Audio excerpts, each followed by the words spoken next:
Today we can study about the mercy seat. இன்று நாம் கிருபாசனத்தை குறித்து படிக்கலாம். నేడు మనం కృపాసనం గురించి నేర్చుకుందాము. Mercy seat is really, it is, if the ark is a box, then mercy seat is a cover or lid for the box. உடன்படிக்கை பெட்டி ஒரு பெட்டியாக காணப்படும் என்றால் கிருபாசனம் என்பது அந்த பெட்டிக்கு ஒரு மூடியாக காணப்படுகிறது. నిబంధన మందసము ఒక పెట్టి అని మనం చెప్పినట్లయితే కరుణాపీఠము దానికి పై మూత ఉన్నది. This cover is called the mercy seat. அந்த மூடிதான் கிருபாசனம் என்று அழைக்கப்படுகிறது. ఆ యొక్క మూతయే కరుణాపీఠం అని చెప్పి పిలువబడుచున్నది. Let us read about the mercy seat in Exodus 25:17 to 20. யாத்ராகமம் 25ஆம் அதிகாரம் 17 முதல் 20 வரை உள்ள வசனங்களில் நாம் கிருபாசனத்தை குறித்து வாசிக்கிறோம். నిర్గమకాండము 25వ అధ్యాయము 17 నుండి 20వ వాక్యం వరకు మనం చదివేదము. பசும் பொன்னினாலே கிருபாசனத்தை பண்ணுவாயாக, அது 2 முழ நீளமும் 1.5 முழ அகலமாய் இருக்க கடவுது. பொன்னினால் 2 கேருபீன்களை செய்வாயாக. பொன்னை தகடாய் அடித்து அவைகளை செய்து கிருபாசனத்தின் 2 ஓரங்களிலும் வைப்பாயாக. ஒரு புறத்து ஓரத்தில் ஒரு கேருபீனையும் மறுபுறத்து ஓரத்தில் மற்ற கேருபீனையும் வை.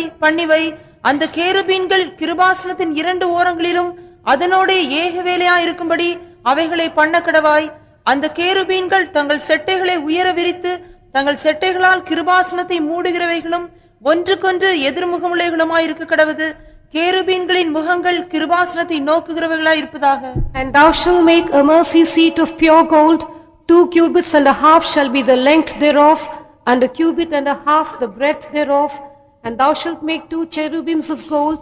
Of beaten work shalt thou make them in the 2 ends of the mercy seat, and make 1 cherub on the one end, and the other cherub on the other end. Even of the mercy seat shall ye make the cherubims on the 2 ends thereof. And the cherubims shall stretch forth their wings on high, covering the mercy seat with their wings, and their faces shall look one to another. Toward the mercy seat shall the faces of the cherubims be. Here, twice in verse 18 and 19, it says these cherubims, they should be at the end of the mercy seat. 17-18 வசனங்களிலே 18-19 வசனங்களிலே 2 முறை இந்த கேருபீன்கள் அந்த கிருபாசனத்தின் ஓரத்தில் காணப்பட வேண்டும் என்று சொல்லப்பட்டுள்ளது. 18-19 వాక్యములను చదివినప్పుడు ఈ యొక్క 2 కెరూబులు కూడా కరుణాపీఠం యొక్క 2 కొనల మీద ఉండవాలని చెప్పి మనం చదువుచున్నాము. What does it mean by saying these cherubims both should be at the end of the mercy seat? இந்த 2 கேருபீன்களும் கிருபாசனத்தின் ஓரத்திலே காணப்பட வேண்டும் என்பதன் அர்த்தம் என்ன? ఈ 2 కెరూబులు కూడా కరుణాపీఠం యొక్క 2 కొనల మీద ఉండవాలని చెప్పినప్పుడు దాని అర్థం ఏమి? One meaning of the cherubim is servants of God. கேருபீன் என்பதற்கு ஒரு அர்த்தம், அது ஊழியக்காரரை குறிக்கிறது. కెరూబ్ అని చెప్పినప్పుడు ఒక అర్థము దైవ సేవకులను సూచించున్నది. So at the end of that mercy seat means they should take the last seat, the last place. ஆகவே அந்த கிருபாசனத்தின் ஓரத்தில் அவைகள் இருக்கின்றன என்று சொல்வதின் அர்த்தம் என்னவென்றால் கர்த்தருடைய ஊழியக்காரர் கடைசியான இடத்தை எடுத்துக்கொள்ள வேண்டும் என்பதை காண்பிக்கிறது. ఈ యొక్క 2 కెరూబులు కరుణాపీఠం యొక్క కొనల మీద ఉన్నవని చెప్పినప్పుడు దైవ సేవకులు చిట్ట చివరి స్థానమును తీసుకోవాలని చెప్పి అర్థము. A true servant of God, that spirit should be there. I must be the last and the least. ஒரு உண்மையான கர்த்தருடைய ஊழியக்காரனில் நான் தான் கடைசியானவனாக, நான் தான் எல்லாரை பார்க்கிலும் சிறியவனாக இருக்க வேண்டும் என்கிறதான ஆவி காணப்பட வேண்டும். దైవ సేవకులకు అందరూ కూడా నేనే కడపటి వాడను లేక అల్పుడను చిట్ట చివరి వాడను అన్నటువంటి తలంపు ఎల్లప్పుడూ ఉండవలెను. It is Lucifer's spirit. I must become greater, bigger, famous.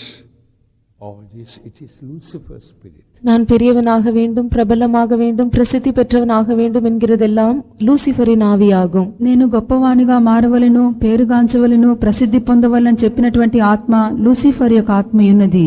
Paul says in Ephesians 3:8, unto me who am less than the least of all saints is this grace given, that I should preach among the Gentiles the unsearchable riches of Christ. எபேசியர் 3:8 பரிசுத்த பவுல் தேவனுடைய இந்த கிருபை, இந்த சுவிசேஷத்தை, தேவனுடைய கிறிஸ்துவினுடைய ஐஸ்வர்யத்தை புறஜாதிகளிடத்தில் பிரசங்கிக்கும்படியாக பரிசுத்தவான்கள் எல்லாரிலும் சிறியவனாகிய எனக்கு இந்த கிருபை అளிக்கப்பட்டிருக்கிறது என்று கூறுகிறார். ఎఫెసీయులకు రాసిన పత్రిక 3వ అధ్యాయము 8 నుండి 11వ వాక్యం వరకు మనం చదివినప్పుడు పరిశుద్ధ పౌలు ఇక్కడ శోధింప సఖ్యం కాని క్రీస్తు యొక్క ఐశ్వర్యమును అన్యజనుల్లో ప్రకటించుటకు పరిశుద్ధులందరిలో కూడా అత్యల్పుడనైనటువంటి నాకు ఈ యొక్క కృప అనుగ్రహింపబడి ఉన్నదని చెప్పెను. There is a great secret mentioned. There is a great secret in taking the last place. இப்படி கடைசியான இடத்தை எடுத்துக்கொள்வதில் ஒரு பெரிய ரகசியம் அடங்கி இருக்கிறது. చివరి స్థలము లేక అత్యల్పుడుగా మారుటి యందు ఒక గొప్ప రహస్యం కలదు. Suppose one of the cherubims doesn't want the last place, the least place, the corner place, want to come to the center middle. Tell me what will happen.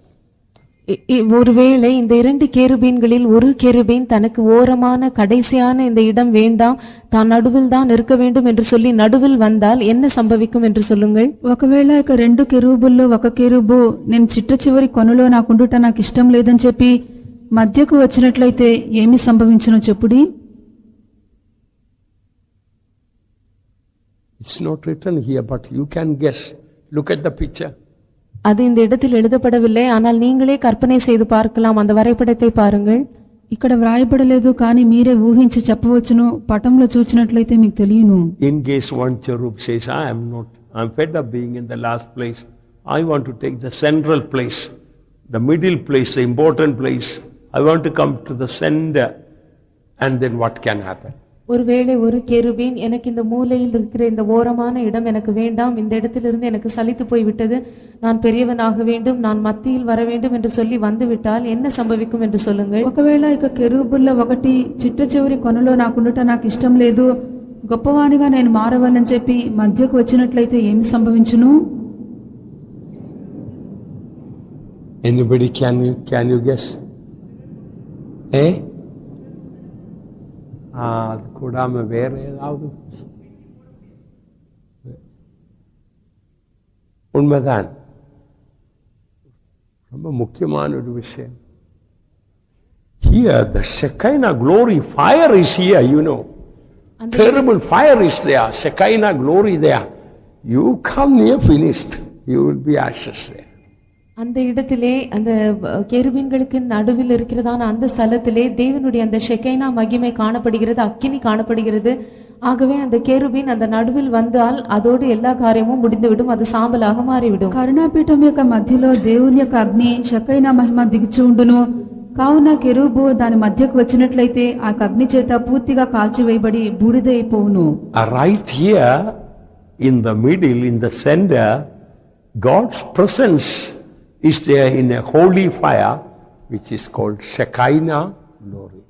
அந்த 2 கேருபீன்களுக்கு மத்தியில் அந்த நடுவில் தான் தேவனுடைய பரிசுத்த அக்கினி, தேவனுடைய மகிமை, ஷெக்கைனா மகிமை என்று சொல்லப்படுவது காணப்படுகிறது. ఈ యొక్క కరుణాపీఠం యొక్క మధ్యలోనే దేవుని యొక్క సన్నిధానము లేక ఆ యొక్క పరిశుద్ధమైనటువంటి అగ్ని షకైనా మహిమ దిగుచూ ఉండును.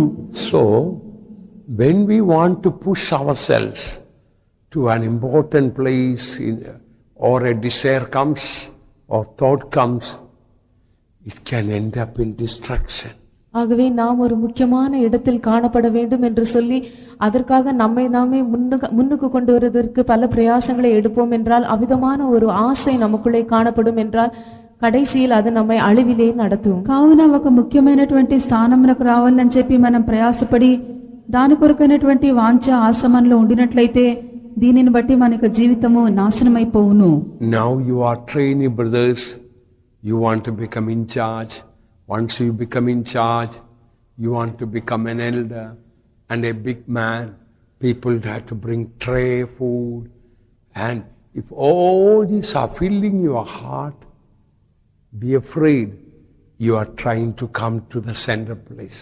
இப்பொழுது நீங்கள் பயிற்சியில் இருக்கிற சகோதரராக இருக்கிறீர்கள். ஆனால் இதற்கு பின்பு நீங்கள் மாற்றமாகி போகும்போது ஒரு சபைக்கு பொறுப்பாக போக வேண்டும், பெரியவர்களாக மாற வேண்டும், எல்லாரும் ஆகாரம் உங்களுக்கு ட்ரேயில் கொண்டு வந்து கொடுக்க வேண்டும் என்கிறதான இவ்விதமான ஆசையெல்லாம் உங்களுக்குள்ளே இருக்கும் என்றால் நீங்கள் நடுவில் வந்திருக்கிறீர்கள் என்பதை எப்பொழுதும் மனதில் வைத்துக் కొள்ளுங்கள். ఇప్పుడు మీరందరూ తర్ఫీదులో ఉన్నారు, అయినప్పటికీ ఒక సంఘంకు వెళ్ళి అక్కడ బాధ్యులుగా మారవలెను, దానికి పిదప అక్కడ ఉండి ఒక పెద్ద సహోదరునిగా మారవలెను, దానికి పిదప గొప్ప మనిషిగా మారవలను, జనులందరూ కూడా నాకు ట్రేలో మంచి భోజనం తీసుకొని వచ్చి పెట్టవాలని చెప్పి ఇటువంటి ఆశలన్నీ కూడా ఉండినట్లయితే మీరు మీ యొక్క స్థానం విడిచిపెట్టి మధ్యలోనికి వచ్చుచున్నారని చెప్పి అర్థము. If you always want to take the last and the least place, you are safe and secure, and that also shows, if you are taking the last place, that shows you are on the mercy seat. நீங்கள் எப்பொழுதுமே மிகவும் கடைசியான இடத்தை எடுக்க வேண்டும் என்றும் எல்லாரை பார்க்கிலும் மிகவும் சிறியவர்களாய் சிறியதான இடத்தை எடுக்க வேண்டும் என்றும் வாஞ்சிப்பீர்கள் என்றால் நீங்கள் பத்திரமாக இருக்கிறீர்கள் என்பதை மனதில் வைத்துக் கொள்ளுங்கள். மட்டுமல்லாமல் நீங்கள் கிருபாசனத்தின் மேலே இருக்கிறீர்கள் என்பதையும் ஞாபகத்தில் வைத்துக் கொள்ளுங்கள். అందరికంటే కూడా చిట్ట చివరి స్థానమందు కొన మీద మాత్రమే కనబడవాలని చెప్పి మీరు వాంఛించినట్లయితే మీరు చాలా భద్రంగాను సురక్షితంగాను ఉందురు, కరుణాపీఠం మీదనే మీరు ఇంకనూ కాపాడబడుచున్నారని చెప్పి అర్థమవుచున్నది. When proud thoughts come into our mind, we must discern it. It's coming from the Lucifer, and then we must push it out. பெருமையான எண்ணங்கள் நம்முடைய மனதில் வரும்போது நாம் அதை பகுத்தறிய வேண்டும்.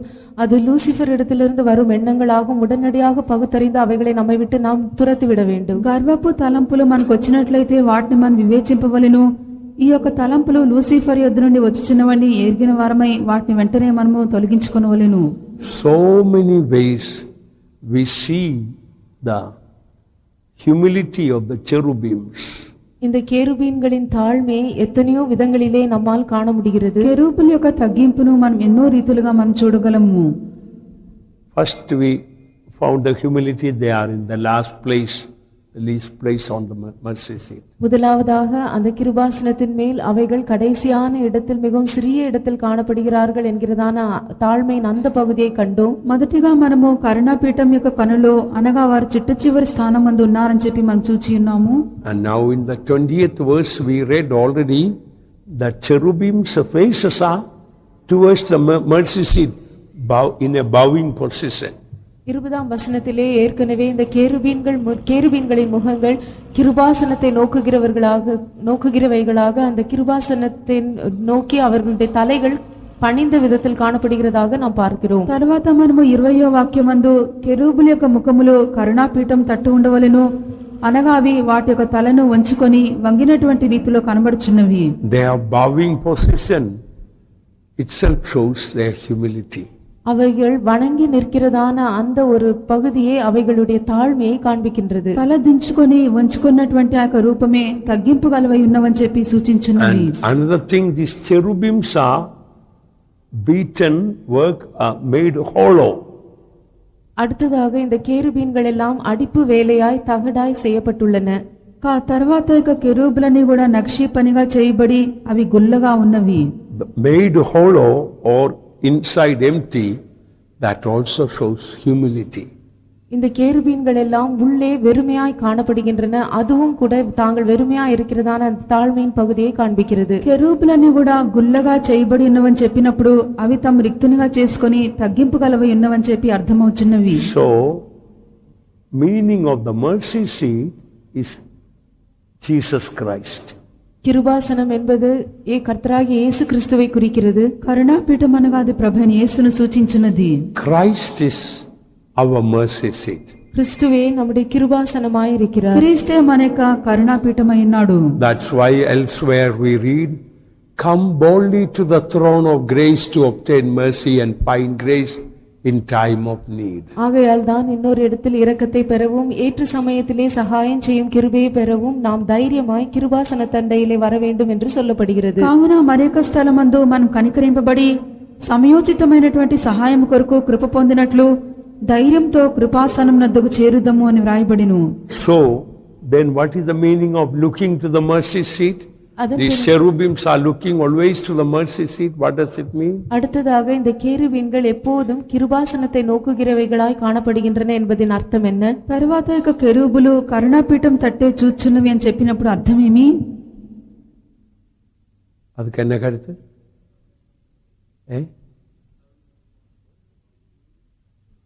Mercy seat means Jesus. Looking to mercy seat means looking to Jesus. கிருபாசனம் என்பது இயேசுவை குறிக்கிறது. கிருபாசனத்தை நோக்கி இருப்பது என்பது இயேசுவை நோக்கி இருப்பதை காண்பிக்கிறது. ఇక్కడ కరుణాపీఠం అనగా యేసయ్య ఉన్నది, కావున కరుణాపీఠం తట్టు చూచుటనగా యేసు వైపే చూచుట అని చెప్పి అర్థమవుచున్నది.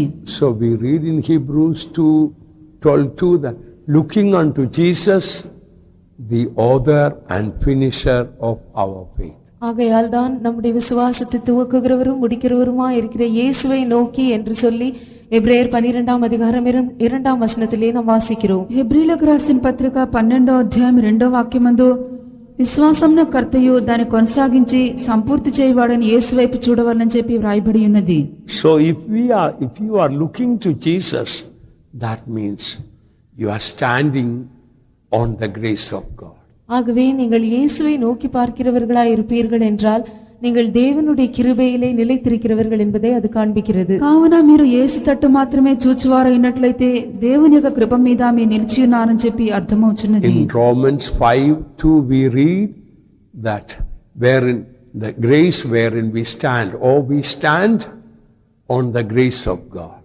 ரோமர் 5ஆம் அதிகாரம் 2ஆம் வசனத்திலே நாம் இந்த கிருபையை பெற்று அதில் நிலை கொண்டிருக்கிறோம் என்று வாசிக்கிறோம். அதாவது நாம் கிருபையின் மேல் நிற்கிறவர்களாய் காணப்படுகிறோம் என்பது அர்த்தமாகிறது. రోమ 5వ అధ్యాయం 2వ వాక్యమందు ఈ కృపయందు ప్రవేశనము గలవారమై అందులో నిలిచియుండి అనగా కృపయందు మనం నిలిచి ఉన్నామని చెప్పి అర్థమవుచున్నది.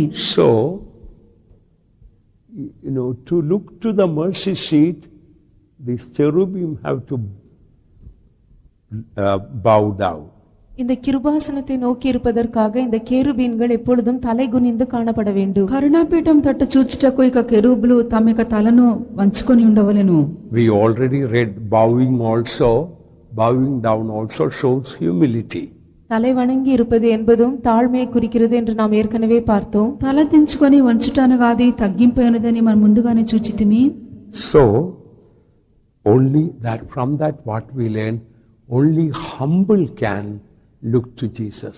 இதிலிருந்து நாம் கற்றுக்கொள்ளும் விஷயம் என்னவென்றால் தாழ்மையுள்ளவர்கள் மட்டும்தான் இயேசுவை நோக்கி பார்க்க முடியும். దీనిని బట్టి మనం నేర్చుకున్నటువంటి విషయం ఏదనగా తగ్గింపు గలవారు మాత్రమే యేసు వైపు వారు చూడగలరు. Suppose you stand on the mercy seat, if you keep your head stretched out, and you cannot look at the mercy seat. ஒருவேளை நீங்கள் இந்த கிருபாசனத்தின் மேல் நிற்கிறவர்களாக உங்கள் தலையை தூக்கி மேலே பார்க்கிறவர்களாக இருப்பீர்கள் என்றால் உங்களால் ஒருபோதும் இந்த கிருபாசனத்தை நோக்கி பார்க்க முடியாத நிலைமைதான் உங்களுக்கு காணப்படும். ఒకవేళ మీరు కరుణాపీఠం అందుండి మీ యొక్క తలను పైకెత్తుకొని మీరు చూచువారు ఉన్నట్లయితే ఎన్నడూ కూడా క్రిందన్నటువంటి కరుణాపీఠమును ఆ యేసును మీరు చూడలేరు. So why do people get discouraged?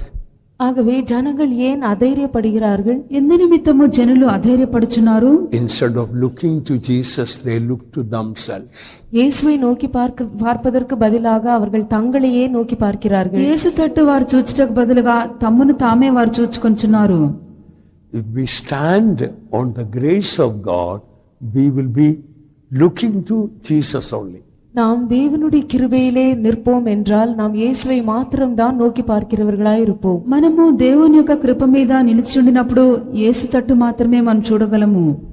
If we slip out of the grace of God, you know what will happen. தேவனுடைய கிருபையை விட்டு நாம் வழுவி போவோம் என்றால் என்ன சம்பவிக்கும் என்பது நமக்கே தெரியும். దేవుని యొక్క కృప నుండి మనము జారిపోయి తొలగిపోయినట్లయితే మనకేమి సంభవించును? Read Revelation chapter 12 verse 1 to 3. வெளிப்படுத்தல் 12ஆம் அதிகாரம் முதல் 3 வசனங்கள். ప్రకటన 12వ అధ్యాయము మొదటి 3 వాక్యములు. அன்றியும் ஒரு பெரிய அடையாளம் வானத்திலே காணப்பட்டது. ஒரு ஸ்திரீ சூரியனை அணிந்திருந்தாள். அவள் பாதங்களின் கீழே சந்திரனும் அவள் சிரசின் மேல் 12 நட்சத்திரங்களும் ஒரு கிரீடமும் இருந்தன. அவள் கர்ப்பவதியாயிருந்து பிரசவ வேதனை அடைந்து பிள்ளை பெறும்படி வருத்தப்பட்டு அலறினாள். அப்பொழுது வேறொரு அடையாளம் வானத்திலே காணப்பட்டது. 7 தலைகளையும் 10 கொம்புகளையும் தன் தலைகளின் மேல் 7 முடிகளையும் உடைய சிவப்பான பெரிய வலு சர்ப்பம் இருந்தது. And there appeared a great wonder in heaven, a woman clothed with the sun, and the moon under her feet, and upon her head a crown of 12 stars.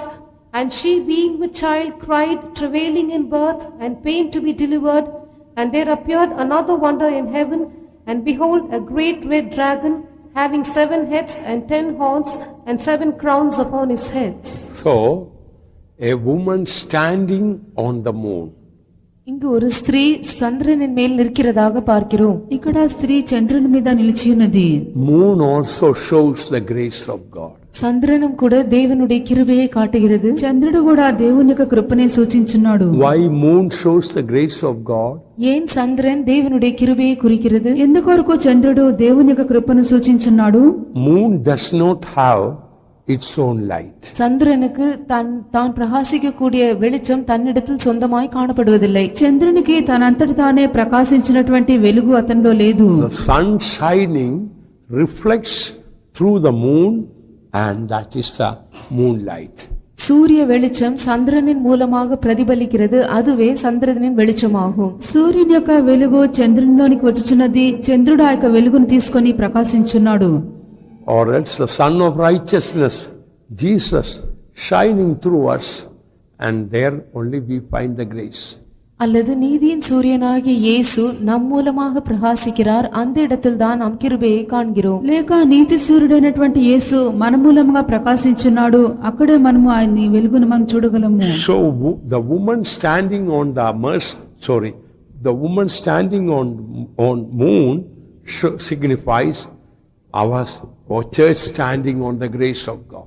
ஆகவே இந்த ஸ்திரீ சந்திரனின் மேல் நிற்பது என்பது தேவனுடைய சபை தேவனுடைய கிருபையில் நிலை நிற்பதை குறிக்கிறது. కావున స్త్రీ చంద్రుని మీద నిలిచి ఉన్నప్పుడు దేవుని యొక్క సంఘము దేవుని యొక్క కృప మీద నిలిచి ఉన్నదని చెప్పి అర్థము. And very near to her a dragon with wide open mouth is standing. அவள் அருகில் தானே ஒரு பெரிய வலு சர்ப்பம் தன் வாயை விரிவாய் திறந்ததாக அவள் பக்கத்தில் நிற்கிறது. ఆమె ప్రక్కలోనే ఒక మహా ఘట సర్పము తన నోరును బాగా తెరిచినదై అక్కడ ఉండెను. So if the woman will slip out of the moon, she may fall into the mouth of the dragon. ஆகவே இந்த ஸ்திரீ சந்திரனின் மேல் நிற்பதை விட்டு அங்கிருந்து வழுவி விழுவாள் என்றால் அவள் உடனடியாக அந்த வலு சர்ப்பத்தின் வாய்க்குள் தான் விழுவாள். ఒకవేళ ఇక స్త్రీ చంద్రుని మీద నిలుచుట నుండి జారి పడినట్లయితే ఒకవేళ ఘట సర్పం యొక్క నోట పడవచ్చును. So we must stand on the mercy or grace of God. ஆகவே நாம் தேவனுடைய இரக்கம் அல்லது அவருடைய கிருபையின் மேல் நிற்கிறவர்களாய் இருக்க வேண்டும். కావున మనము దేవుని యొక్క కనికరము లేక ఆయన కృప మీద మనం నిలిచేవారమై ఉండవలెను. God giveth grace to the humble. தேவன் தாழ்மையுள்ளவர்களுக்கு கிருபை அளிக்கிறார். తగ్గింపు గల వారికి దీనులకు ప్రభు కృప అనుగ్రహించును. So where do we find the grace? நாம் இந்த கிருபையை எங்கு காண்கிறோம்? ఎక్కడ మనం ఈ యొక్క కృపను చూడగలము? Read Genesis 6:8. We read here, Noah found grace in the eyes of God. ஆதியாகமம் 6ஆம் அதிகாரம் 8ஆம் வசனத்தை வாசித்தால் நோவாவுக்கோ தேவனுடைய கண்களில் கிருபை கிடைத்தது என்று நாம் பார்க்கிறோம். ఆదికాండము 6వ అధ్యాయము 8వ వాక్యం చదివినప్పుడు నోవహుకు యెహోవా యొక్క దృష్టిలో కృప పొందెను. நோவாவுக்கோ கர்த்தருடைய கண்களில் கிருபை கிடைத்தது. But Noah found grace in the eyes of the Lord. So if Noah had looked at any other place, all he could have seen corruption and filthiness. Noah வேறு எந்த இடத்தையாவது பார்த்திருப்பான் என்றால் அவன் தன்னை சுற்றி பார்ப்பதெல்லாம் அசுத்தமும் పలవిధமான తీమயான కార్యములుగా மட்டுமே இருந்திருக்கும். నోవహు మరెక్కడికైనా చూచువాడైనట్లయితే చుట్టూ కూడా అది క్షయత నాశనము కీడైనటువంటి అపవిత్రమైన కార్యములే చూచి ఉండును. This is a good lesson for all of us. ఇది நம்மெல்லாருக்கும் ஒரு நல்ல பாடமாக இருக்கிறது. ఇది మనందరికి కూడా ఒక మంచి పాఠమై ఉన్నది. In the faith of life we must only look to Jesus. நாம் விசுவாச வீட்டில் செய்கிறதான அந்த ஜீவியத்தில் நாம் இயேசுவை மாத்திரம் தான் நோக்கி பார்க்கிறவர்களாய் இருக்க வேண்டும். విశ్వాస గృహం యందు మన యొక్క జీవితంలో యేసుని మాత్రమే మనం చూచువారమై ఉండవలెను. In our spiritual life we must only look at Jesus. நம்முடைய ஆவிக்குரிய ஜீவியத்தில் நாம் இயேசுவை மாத்திரமே பார்க்க வேண்டும். మన యొక్క ఆధ్యాత్మిక జీవితంలో మనం యేసుని మాత్రమే చూడవలెను. Many years ago one servant of God came to the ministry. అనేక வருடங்களுக்கு முன்பாக ஒரு குறிப்பிட்ட கர்த்தருடைய ஊழியக்காரன் ஊழியத்திற்கு வந்தார். అనేక సంవత్సరములకు ముందుగా ఒక ప్రత్యేకమైన దైవ సేవకుడు సేవకు వచ్చి ఉన్నాడు. He was very excited to come to the ministry. இந்த ஊழியத்திற்கு வருவதை குறித்து அவர் மிகவும் சந்தோஷமும் பரவசமும் அடைந்திருந்தார். సేవకు వచ్చే నిమిత్తము చాలా ఉల్లాసపడి ఉన్నాడు. Before he came to the ministry, he thought all in the faith of our great saints. அவர் ஊழியத்திற்கு வருவதற்கு முன்பாக விசுவாச வீட்டில் இருக்கிற எல்லாருமே பெரிய பரிசுத்தவான்கள் என்று அவர் நினைத்திருந்தார். ఆయన సేవకు వచ్చటకు ముందుగా సేవలో విశ్వాస గృహం అందు ఉన్నటువంటి వారందరూ గొప్ప పరిశుద్ధులని చెప్పి ఆయన తలంచి ఉన్నాడు. But when he came to the faith home, he was shocked and discouraged. ஆனால் அவர் விசுவாச வீட்டிற்கு வந்த போது மிகவும் அதிர்ச்சி அடைந்து அதைரியப்பட்டார். ఆయనను విశ్వాస గృహమునకు వచ్చిన పిమ్మట అతడు చాలా విస్మయం ఉంది, అధైర్యపడి ఉన్నాడు. He found all types of people in the faith home. விசுவாச வீட்டில் எல்லா விதமான ஜனங்களையும் அவர் கண்டார். విశ్వాస గృహమందు అన్ని రకాలైనటువంటి జనులను చూచి అదిరిపడి ఉన్నాడు. He was thoroughly discouraged. அவர் முற்றும் అధైర్యపట్టు పోనాர். పూర్తిగా అధైర్యపడి ఉన్నాడు. He cried to the Lord, కర్తரை నోకి అழுదార్. ప్రభువుని చట్టు చూచి కేకలు వేసెను. Lord, what is this? I thought all are saints. Now I find so many bad people inside. கர்த்தாவே, இது என்ன? எல்லாரும் பரிசுத்தவான்கள் என்று நான் நினைத்திருந்தேனே, இப்பொழுது உள்ளே பார்த்தால் எல்லாரும் பொல்லாதவர்களாய் இருக்கிறார்கள் என்று கூறினார். ప్రభా, అందరూ కూడా పరిశుద్ధులైందని చెప్పి నేను అనుకుని ఉన్నాను. లోపలికి వచ్చి చూచినట్లయితే అందరూ కూడా దుష్టులుగా ఉన్నారేమి అని చెప్పి అడిగాను. Then the Lord spoke to him. அப்பொழுது கர்த்தர் அவரோடு అప్పుడు பேசினார். ప్రభువు అతనితో మాట్లాడెను. The Lord told him, Son, if you look at man, you will become like a man. But if you look at me, you will become like me. கர்த்தர் அவரிடத்தில் சொன்னதாவது, மகனே, நீ மனுஷனை பார்ப்பாய் என்றால் நீ மனுஷனாக மாறுவாய், நீ என்னை நோக்கி பார்ப்பாய் என்றால் என்னை போல மாறுவாய் என்று கூறினார். అప్పుడు దేవుడు అతనితో చెప్పినదేమనగా, కుమారుడా, నీవు మనుషులను చూచినట్లయితే మనుషుని వలె నీవు మారుదువు, నన్ను చూచినట్లయితే నీవు నా వలె మారుదు అని చెప్పెను. That greatly encouraged him. Afterwards he started only looking at Jesus. அது அவரை மிகவும் உற்சாகப்படுத்தியது. இதற்கு பின்பு அவர் இயேசுவை மாத்திரமே நோக்கி பார்க்க ஆரம்பித்தார். ఈ యొక్క మాట అతను అధికంగా ప్రోత్సాహపరచెను. దానికి పిమ్మట యేసుని మాత్రమే చూచుటకు ఆరంభించెను. So after coming to the faith home, if anybody got discouraged, it's because either you have been looking at man, including yourself,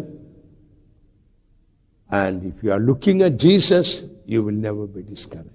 ஆகவே உங்களில் யாராவது விசுவாச வீட்டிற்கு வந்த பின்பு அதைரியப்பட்டு போயிருப்பீர்கள் என்றால் உங்களையும் சேர்த்து உட்பட நீங்கள் மனுஷனை நோக்கி பார்த்திருக்கிறீர்கள் என்று அர்த்தம். ஆனால் நீங்கள் இயேசுவை நோக்கி பார்ப்பீர்கள் என்றால் ஒருபோதும் అధైర్యపట్టు పోக మాటీர்கள். కావున విశ్వాస గృహమునకు వచ్చిన పిమ్మట ఎవరైనా అధైర్యపడి ఉన్నారని చెప్పినట్లయితే, ఒకవేళ మిమ్ములను మీరు చూచుకొని ఉందురు, లేక ఇతర మనుషులను మీరు చూచి ఉందురు, కావున అధైర్యపడి ఉన్నారు. యేసు వైపు చూచినటువంటి వారు ఎన్నడూ కూడా వారు అధైర్యపడరు. Noah found grace in the eyes of the Lord. நோவாவுக்கோ கர்த்தருடைய கண்களில் கிருபை கிடைத்தது. నోవహు యెహోవా దృష్టి యందు కృప పొంది ఉన్నాడు. That shows Noah's eyes were always on the eyes of the Lord. இது நோவாவினுடைய கண்கள் எப்பொழுதும் கர்த்தருடைய கண்களையே நோக்கி பார்த்திருந்தது என்பதை காண்பிக்கிறது. దీనిని బట్టి నోవహు యొక్క కన్నులు ఎల్లప్పుడూను దేవుని యొక్క కన్నుల మీదనే ఉన్నవని చెప్పి అర్థమవుచున్నవి. Cherubims are always looking to the mercy seat. கேருபீன்கள் எப்போதும் கிருபாசனத்தையே நோக்குகிறவைகளாய் இருந்தன. కెరూబులు ఎల్లప్పుడు కూడా కరుణాపీఠం తట్టే అవి చూచున్నవి. Because Noah found grace in the eyes of God. Next verse we read that Noah was perfect. Noah was just walking with God. நோவாவுக்கு விதமாக கர்த்தருடைய கண்களில் கிருபை கிடைத்தபடியினாலே அடுத்த வசனத்திலே நோவா நீதிமானும் உத்தமனுமாய் இருந்தான், அவன் தேவனோடு சஞ்சரித்துக் கொண்டிருந்தான் என்று நாம் வாசிக்கிறோம். ఇక్కడ నోవహు యెహోవా యొక్క దృష్టిలో కృప పొందిన వాడని చెప్పి వ్రాయబడిన పిమ్మట మరుసటి వాక్యమందు అతడు ఒక నీతిపరుడును నిందారహితుడనై ఉన్నాడు, దేవునితో కూడా నడిచిన వాడై ఉన్నాడు. So if we look at Jesus, we will become like him. ஆகவே நாம் இயேசுவை நோக்கி பார்ப்போம் என்றால் நாம் அவரை போலவே மாறுவோம். కావున మనము యేసు తట్టే మనం చూచినట్లయితే ఆయన వలనే మారెదము. Where do we read that? இதை குறித்து நாம் எங்கு வாசிக்கிறோம்? దీనిని గురించి మనం ఎక్కడ చదువుచున్నాము? 1 John chapter 3 verse 2.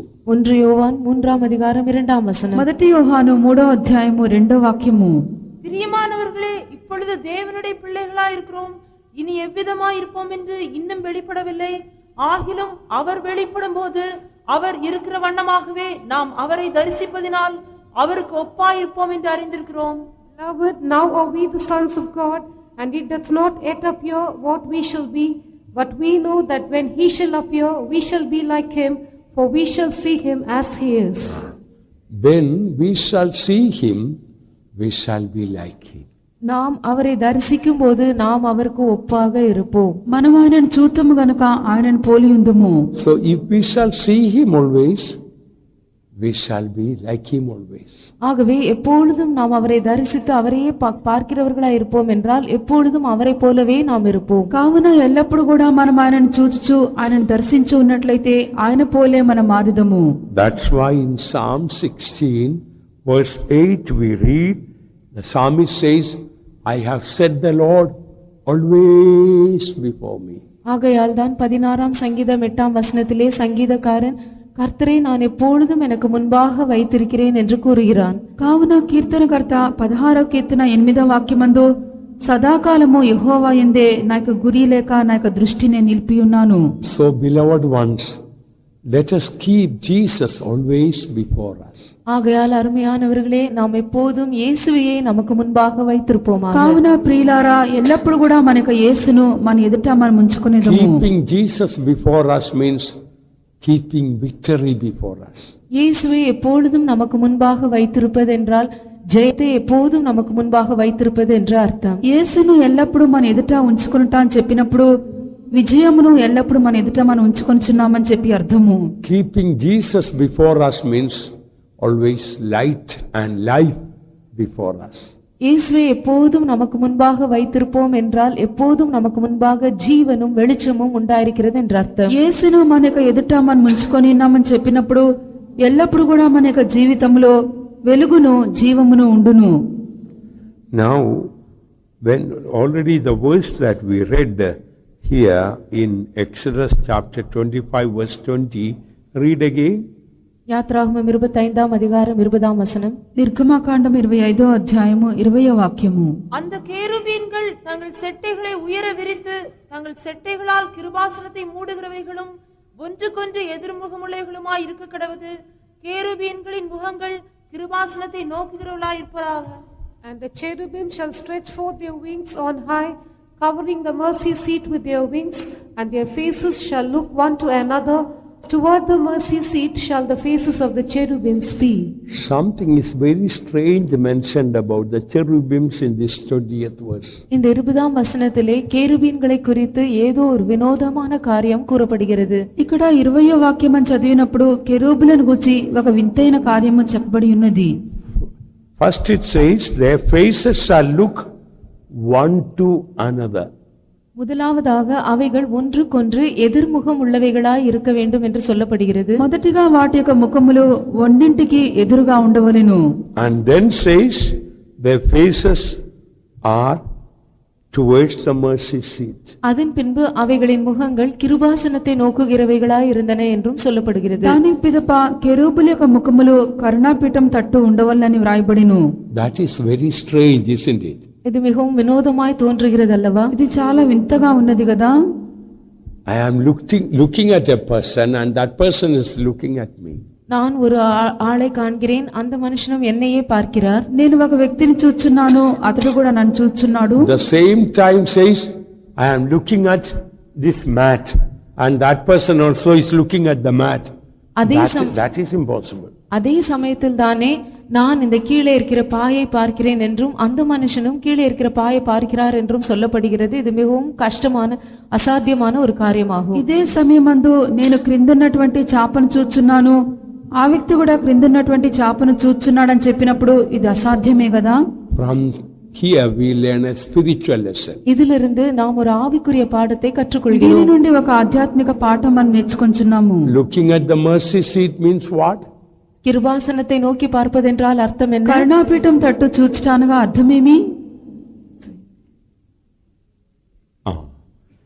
If we always look at Jesus, we can get on well with others. நாம் எப்போதும் இயேசுவையே நோக்கி பார்ப்போம் என்றால் மற்றவர்களோடு நம்மால் நன்றான சரியான விதத்தில் இணைந்து போக முடியும். మనము ఎల్లప్పుడూ యేసు వైపే చూచూ ఉన్నట్లయితే ఇతరులతో కూడా మనము మంచిగా మనం ఉండగలము. In other words, if our eyes are upon the Lord, we can see eye to eye with others. இன்னொரு விதத்தில் சொல்வோம் என்றால் நம்முடைய கண்கள் எப்பொழுதும் கர்த்தர் மேல் பதிக்கப்பட்டவைகளாய் இருக்கும் என்றால் நம்மால் ஒருவரை ஒருவர் கண்கூடாக பார்க்க ముఖముఖమాய் பார்க்க முடியும். మరి యొక్క అర్థం ఏదనగా మనకు కన్నులు ఎల్లప్పుడూ ప్రభు తట్టు చూచున్నట్లయితే ఇతరులను కూడా మనము మన ఎదుటగా మన కన్నులోని కన్నుగా మనం చూచువారమే ఉండగలము. In other words, if you cannot see eye to eye, if we cannot get on well with others, what does that mean? According to this truth, what இன்னொரு does that விதத்தில் mean? இந்த சத்தியத்தின் பிரகாரமாக உங்களால் ஒருவரை ஒருவர் நேருக்கு நேராக கண்கள் அவர்களுடைய முகங்களை பார்த்து ஒருவரோடு ஒருவர் இணைந்து போக முடியவில்லை என்றால் அதன் అర్థం என்ன? మరొక విధంగా ఇక సత్యమును బట్టి ఇతరులను మీరు తిన్నగా నేరుగాను మీరు చూడలేకపోయినట్లయితే దాని అర్థమేమైనది? According to what we learn, what does that? If you cannot get on well with others, if you cannot see eye to eye with others, what does that show? உங்களால் மற்றவர்களோடு சரியான விதத்தில் இணைந்து போக முடியவில்லை என்றால், உங்களால் ஒருவரை ஒருவர் நேர் முகமுகமாக பார்க்க முடியவில்லை என்றால் அது எதை காண்பிக்கிறது? ఇతరులతో మీరు కలిసి వారితో మీరు బాగా ఉండలేకపోవటం బట్టి నేరుగా వారి యొక్క ముఖం మీరు చూడలేకపోవచ్చున్నారని చెప్పినప్పుడు దాని యొక్క అర్థం ఏమైనది? Brother Sarav Cholungal.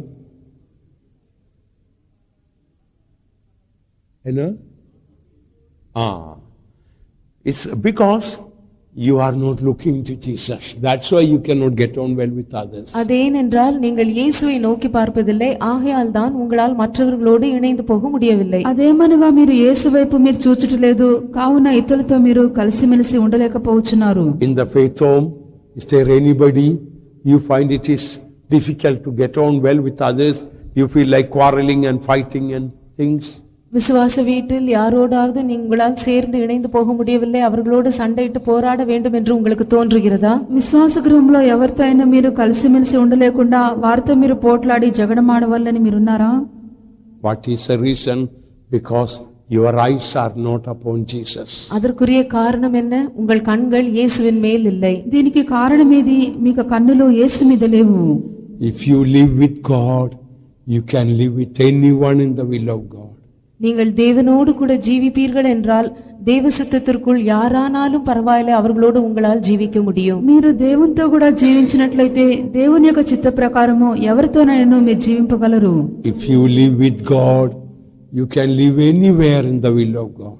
நீங்கள் தேவனோடு கூட ஜீவிப்பீர்கள் என்றால் நீங்கள் எந்த இடத்திலாகிலும் தேவ சித்தத்திற்குள் ஜீவிக்க முடியும். మీరు దేవునితో కూడా జీవించినట్లయితే దేవుని యొక్క చిత్త ప్రకారము ఏ స్థలంలోనైనా మీరు జీవింపగలరు. So if you cannot get on well with others, that shows you are no more standing on the mercy of God.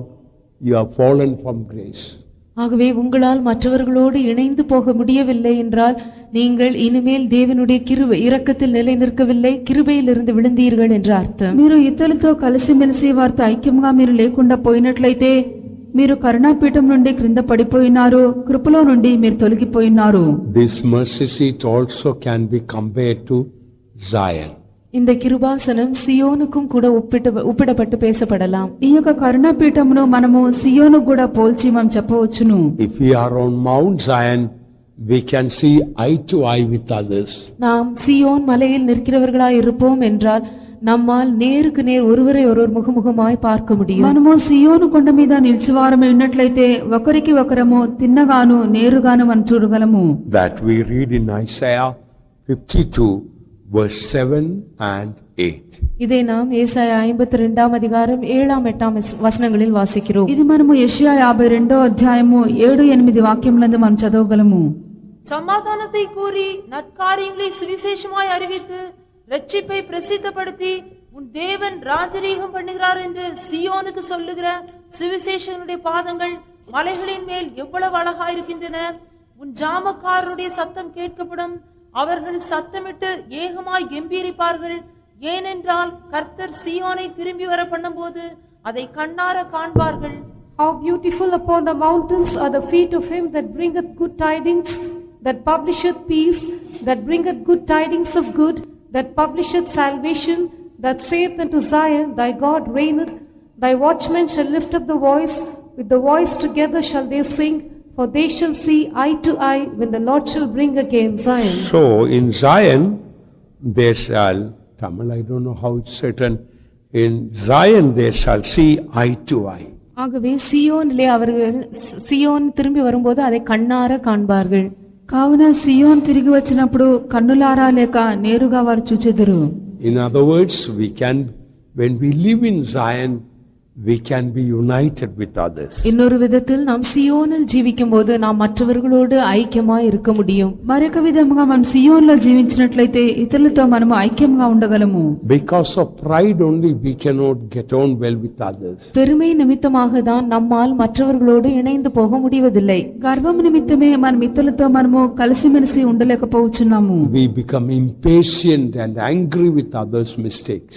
நாம் பொறுமையை இழந்து மற்றவர்கள் தவறு செய்யும்போது அவரிடத்தில் கோபப்படுகிறோம். ఇతరులు తప్పిదం చేసినప్పుడు మనం కోపగించుకొని మనకు ఓపికను మనం పోగొట్టుకొనిచున్నాము. The more you are perfect, the more you can bear the imperfections of others. நீங்கள் எந்த அளவுக்கு பூரணராய் காணப்படுகிறீர்களோ அந்த அளவுக்கு மற்றவர்களுடைய பூரணமில்லாததான சுபாவங்களை சகிக்க முடியும். మీరు ఎంతగా సంపూర్ణులుగా కనబడుచున్నారో అంతగా మీరు ఇతరుల యొక్క పూర్ణం కానటువంటి కార్యములను మీరు సహింపగలరు.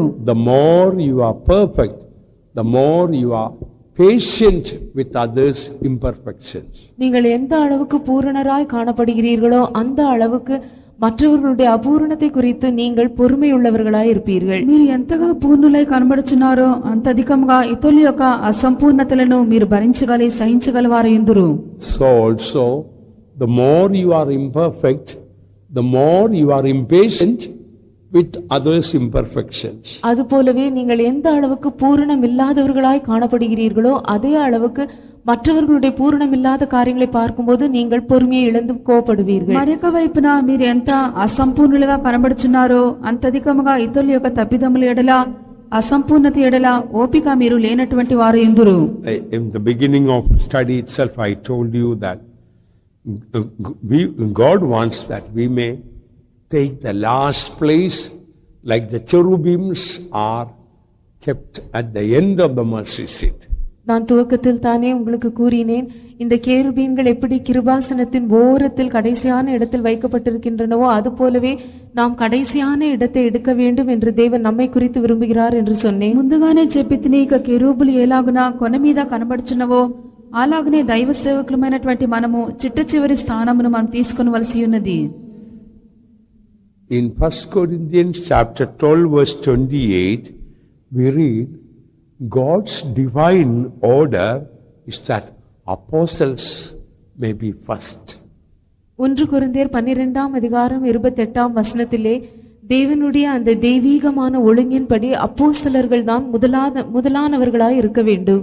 1 కొరింథీ 12వ అధ్యాయము 28వ వాక్యమును చదివినప్పుడు దేవుని యొక్క దైవికమైనటువంటి క్రమమును బట్టి అపోస్తలులే మొట్టమొదటి స్థానం వారు తీసుకొనవలెను. Please read. தேவனானவர் சபையிலே முதலாவது அப்போஸ்தலரையும் போதும். And God had set some in the church first apostles. So God's divine order is that apostles are appointed first. ஆகவே தேவனுடைய அந்த தெய்வீக ஒழுங்கு என்னவென்றால் அப்போஸ்தலர்கள் தான் முதலாவதாக நியமிக்கப்படுகிறார்கள். కావున దేవుని యొక్క దైవికమైనటువంటి క్రమమేదనగా అపోస్తలులే మొట్టమొదటి స్థానమందు వారు ఉండవలెను. But now look at one of the chiefest apostles, Saint Paul. What does he say here in 1 Corinthians 4:9? ஆனால் பிரதான அப்போஸ்தலர்களில் ஒருவனாகிய பரிசுத்த பவுல் 1 கொரிந்தியர் 4:9 4ஆம் அதிகாரம் 9ஆம் வசனத்தில் என்ன சொல்கிறார் என்று பாருங்கள். ఆయనను ఒక ప్రధానమైనటువంటి అపోస్తలులైనటువంటి పరిశుద్ధ పౌలు 1 కొరింథీ 4వ అధ్యాయము 9వ వాక్యమందు ఏం చెప్పుచున్నాడో చూడుడి. எங்களுக்கு தோன்றுகிறபடி தேவன் அப்போஸ்தலர்களாகிய எங்களை மரணத்துக்கு குறிக்கப்பட்டவர்கள் போல கடைசியானவர்களாய் காணப்பட பண்ணினார். For I think that God had set forth us the apostles last, as it were appointed to death. Here Paul says it appeared as if we are put in the last place. இந்த இடத்திலே பரிசுத்த பவுல் நாங்கள் கடைசியானவர்களாக இருப்பது போல தேவன் எங்களை தோன்ற பண்ணினார் என்று கூறுகிறார். ఇక్కడ పరిశుద్ధ పౌలు మమ్మలను కడపటి వారుగా ప్రభు ఉంచినట్లుగా మాకు తోచుచున్నదని చెప్పాను. Beloved ones, I request all of us to make a consecration if we are not made. நாம் எல்லாரும் இதுவரையும் ஒரு பிரதிஷ்டை செய்யவில்லை என்றால் அந்த பிரதிஷ்டையை நாம் எல்லாரும் செய்யும்படியாக நான் விரும்புகிறேன். ఒకవేళ ఇంత మటుకు మీలో ఇటువంటి ప్రతిష్టను మీరు చేయకుండా ఉండినట్లయితే తిరిగి ఇక ప్రతిష్టను మీరు చేయవాలని చెప్పి కోరుచున్నాను. Lord, whichever faith homes you keep me, help me to take the last place, the least place as if I came to this ministry today. கர்த்தாவே, நீர் என்னை எந்த விசுவாச வீட்டில் வைத்தாலும் நான் அந்த விசுவாச வீட்டில் இன்றுதான் நான் ஊழியத்திற்கு வந்து சேர்ந்தது போல மிகவும் கடைசியான సిరియదాన ஒரு இடத்தை எடுத்துకొள்ள எனக்கு ఉదవి చేయు. ప్రభువా, మీరు నన్ను ఏ విశ్వాస గృహం అందు ఉంచినప్పటికీ ఆ యొక్క విశ్వాస గృహంలో నేనే చిట్ట చివరి స్థానం అందుటకును అందరికంటే కూడా కడపటివానిగా ఇప్పుడే నేను సేవకు వచ్చినట్లుగా కనబట్టకు నాకు సహాయం చేయమని చెప్పవలెను.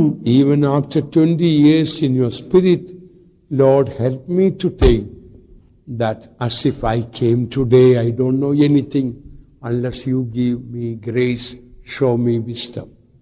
நீங்கள் 20 வருடம் கழிந்த பின்பும் கூட உங்கள் ஆவியில், கர்த்தாவே, நான் இன்றுதான் ஊழியத்திற்கு வந்ததாக எண்ணிக்கொள்ள எனக்கு ஒன்றுமே தெரியாது என்று சொல்லி எனக்கு வேண்டியதான உம்முடைய கிருபையும் ஞானத்தையும் தாரும் என்று சொல்லி கேட்க உதவி செய்யும் என்று நீங்கள் சொல்ல வேண்டும். ఒకవేళ మీరు సేవకు వచ్చి 20 సంవత్సరములు అయినప్పటికీ, ప్రభువా, ఈ దినమునే నేను సేవకు వచ్చి ఉన్నాను, నాకేమీ కూడా తెలియదు, కావలసినటువంటి కృపను జ్ఞానమును నాకు అనుగ్రహింపమని చెప్పి మన ప్రభు యొద్ద వేడుకొనవలెను. Another important truth we should know: if God is pushing you back and keeping you in the last place, you must know God loves you most. நீங்கள் அறிந்து கொள்ள வேண்டியதான இன்னொரு முக்கியமான சத்தியம் என்னவென்றால், தேவன் உங்களை பின்னாக தள்ளி எல்லாரை பார்க்கிலும் உங்களை கடைசியானவர்களாக வைப்பார் என்றால் தேவன் உங்களை தான் மிகவும் அதிகமாக நேசிக்கிறார் என்பதை நீங்கள் அறிந்து கொள்ள வேண்டும். మరొక విషయమును మీరు తెలుసుకొనవలెను. ప్రభు మిమ్మలను అందరికంటే కూడా కడపటి వారుగా త్రోసి చిట్ట చివరి స్థానమందు మిమ్మల్ని నుంచి ఉన్నాడంటే ప్రభు అందరికంటే మిమ్మల్ని అధికంగా ప్రేమించున్నాడని చెప్పి తెలుసుకొనవలెను. I want to show you the proof from the word of God. Before that, I want to emphasize the truth once again. இதற்குரிய அத்தாட்சியை தேவ வசனத்திலிருந்து దానికి ముందుగా మరలా ఈ సత్యమును నేను వక్కాణించి చెప్పెదను. Suppose in any situation, any meeting or any area, if God is pushing you back to the last place, that means God loves you most. உதாரணமாக, ஏதாவது ஒரு சூழ்நிலையில், ஏதாவது ஒரு கூட்டத்தில் அல்லது ஏதாவது வேறு எந்த பகுதியிலாகிலும் தேவன் உங்களை பின்னாக கடைசியானவர்களாக தள்ளுவார் என்றால்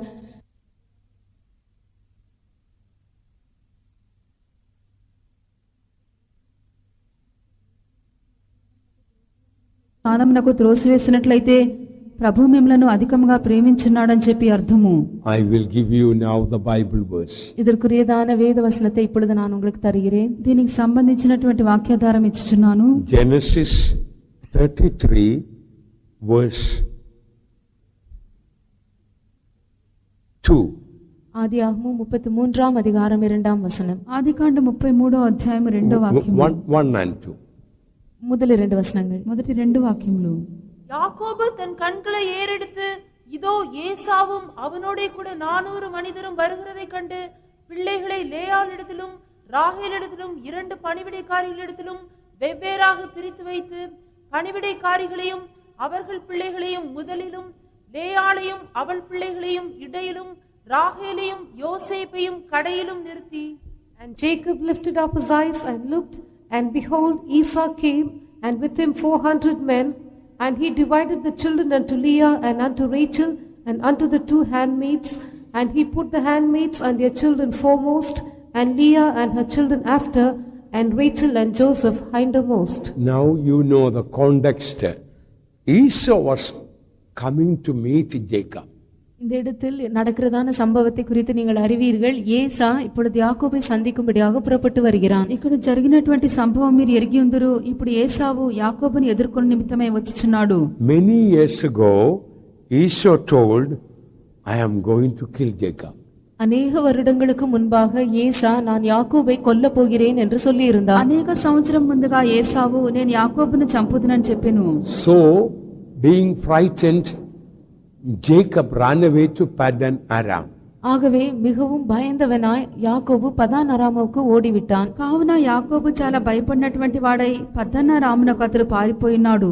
Now after many years, Jacob coming back home. இப்பொழுது அநேக வருடங்கள் கழிந்த பின்பு யாக்கோபு மறுபடியும் தன்னுடைய வீட்டிற்கு திரும்பி வருகிறான். అనేక సంవత్సరం అయిన పిమ్మట ఇప్పుడు యాకోబు మరలా తనకి ఇంటికి తిరిగి వచ్చున్నాడు. Knowing this, Esau is coming with 400 people. இதை to அறிந்தவன் meet Jacob. இதை அறிந்தவனாக ஏசா யாக்கோபை சந்திக்கும்படியாக 400 மனுஷரோடும் கூட புறப்பட்டு வருகிறான். ఇది ఎరిగినటువంటి వాడే ఇప్పుడు ఏసావు యాకోబుని ఎదుర్కో నిమిత్తము 400 మనుషులతో కూడా బయలుదేరి వచ్చుచున్నాడు.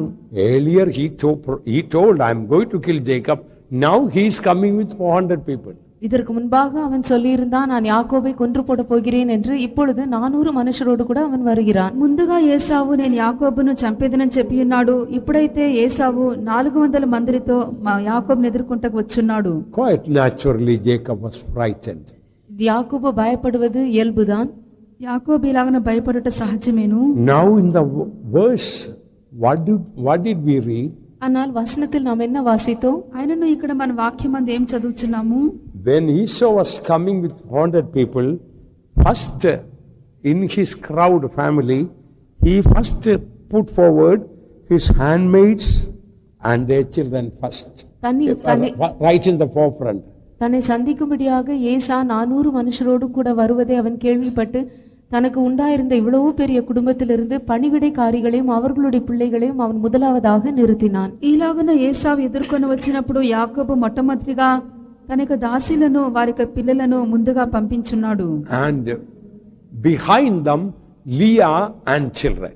அவர்களுக்கு பின்னாக லேயாளையும் அவள் பிள்ளைகளையும் அவன் நிறுத்தினான். వారికి వెనుక లేయాను అతని యొక్క పిల్లలను నిలిపెను. And last of all Rachel and Joseph. எல்லாருக்கும் கடைசியாக தான் ராகேலையும் யோசேப்பையும் அவன் நிறுத்தினான். అందరికంటే కూడా వెనుక రాహేలును యోసేపును నిలవబెట్టి ఉన్నాడు.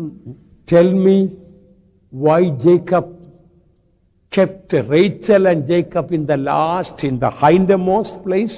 Why? ஏன் யாக்கோபு ராகேலையும் யோசேப்பையும் மிகவும் கடைசியானவர்களாக நிறுத்தி வைத்தான் என்பதற்கு காரணம் கூறுங்கள். ఎందుకొరకు ఇక్కడ యాకోబు రాహేలును యోసేపును చివరిగా నిలవబెట్టి ఉన్నాడని చెప్పుటకు కారణం ఏమని చెప్పి తెలియజేయుడి. Do you think the handmaidens and the church children were put in the forefront because he loved them most, and Rachel and Joseph were kept right in the back, hindermost, because he hated them most? யாக்கோபு பணிவிடைக்காரிகளையும் அவர்களுடைய பிள்ளைகளையும் அதிகமாக நேசித்ததினால் அவர்களை முன்னாக நிறுத்தினான் என்றும், ராகேலையும் யோசேப்பையும் அவன் நேசிக்காததினால் அவர்களை பின்னாக நிறுத்தினான் என்றும் நீங்கள் நினைக்கிறீர்களா? దాసీలను అతని యొక్క పిల్లలను ఇక్కడ యాకోబు అధికంగా ప్రేమించడం బట్టి ముందుగా నిలవబెట్టి ఉన్నాడనియు, రాహేలును యోసేపును ఇక్కడ యాకోబు ద్వేషించడం బట్టి వెనుక నిలవబెట్టి ఉన్నాడని చెప్పి మీరు అనుకుంటున్నారా? It is understandable. If Esau comes with the 400 people, if they are fighting, killing the first handmaidens and children, then Rachel and Joseph can be saved, they can run away. ஏசா 400 மனுஷரோடும் கூட வரும்போது ஒருவேளை அவர்களுக்கிடையே ஏதாவது யுத்தம் நடக்கும் என்றால், மனுஷர்களை அவர்கள் கொல்லுவார்கள் என்றால், முதலாவதாக பணிவிடைக்காரிகளையும் அவருடைய பிள்ளைகளையும் தான் அவர்கள் கொன்று போடுவார்கள். அதற்குள்ளாக యాకోబుం రాగేலும் యోసేపుమాగా తప్పితుకు కొள்ளலாம் என்று அவன் நினைத்தான். కావున ఏసావు 400 మనుషులతో కూడా బయలుదేరి వచ్చినప్పుడు వారి మధ్యలో ఏదైనా ఒక యుద్ధం జరిగినట్లయితే దాసీలను అతని యొక్క పిల్లలే మొట్టమొదటిగా చంపబడుదురు. దీని లోపుగా వారు రాహేలు, యోసేపు, యాకోబు వీరందరూ కూడా తప్పించుకొని వచ్చనని చెప్పి అనుకొని చేసి ఉన్నాడు. So beloved ones, very often when God is keeping us in the last and the least place, in the hindermost place, we should know that is the safest place for us. ஆகையால் அருமையானவர்களே, தேவன் நம்மை மிகவும் கடைசியான இடத்தில், எல்லாரை பார்க்கிலும் மிகவும் பின்னாக தள்ளி நம்மை கடைசியான இடத்தில் வைப்பார் என்றால் நாம் பத்திரமாக பாதுகாக்கப்படக்கூடிய இடம் அதுவேதான் என்று நாம் விளங்கிக் கொள்ள வேண்டும். కావున ప్రియులారా, ప్రభు మనను కూడా కడపటి స్థానమందు అందరికి కూడా చిట్ట చివరి స్థానమందు ఉంచి ఉన్నాడని చెప్పినట్లయితే మనం భద్రముగాను కాపాడబడి నిమిత్తము అది సంరక్షణమైనటువంటి స్థలమై ఉన్నది. So the people, those who are in the forefront, are more exposed to the attack of the enemy than the ones those who are in the hindermost.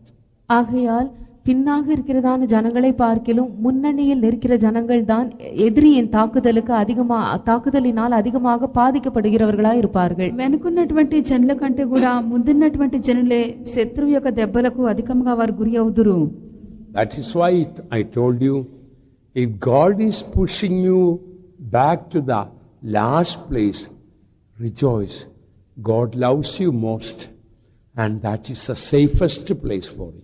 ஆகையால் தான் கர்த்தர் உங்களை மிகவும் கடைசியான இடத்திற்கு பின்னாக உங்களை தள்ளுவார் என்றால் நீங்கள் சந்தோஷப்பட்டு களி கூற வேண்டும். ஏனென்றால் அதுதான் உங்களுக்கு பத்திரமான இடம். தேவன் உங்களை அதிகமாய் நேசிக்கிறார் என்பது அர்த்தம் என்று நான் உங்களுக்கு சொன்னேன். కావున ప్రభు మిమ్మలను చాలా వెనుకకు చిట్ట చివరి స్థానమునకు త్రోసివేసి ఉన్నాడని చెప్పినట్లయితే అధికంగా మీరు సంతోషించి ఆనందించుడి. ఎందుకనగా ప్రభు మిమ్మల్ని అధికంగా ప్రేమించున్నాడు.